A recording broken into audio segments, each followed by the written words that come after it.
তুমি যতই গুনাহ করো, যতই পাপ করো, সে হয়তো ভাবতেছে এত গুনাহ করেছি, আর তওবা করে কি করব, আল্লাহ কি ক্ষমা করবে?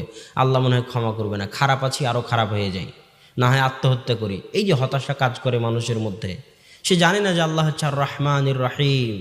রহমান মানে কি, রহিম মানে কি, এই দুইটার মধ্যে পার্থক্য কি তাও জানে না। যদি দুটাই মানে দয়ালু হয়, তাহলে পরপর বলার কি দরকার? একবার বললেই তো হয় যে রহমান। রহমান মানেও দয়ালু, রহিম মানেও দয়ালু, পরপর বলার কি দরকার? অনর্থক বাক্য তো আল্লাহ ব্যবহার করতে পারেন না, তার মানে অবশ্যই দুইটার মধ্যে পার্থক্য আছে। আর রহমান আর রাহিমের দয়ার মধ্যে পার্থক্য আছে। এই জ্ঞান আপনাকে অর্জন করতে হবে।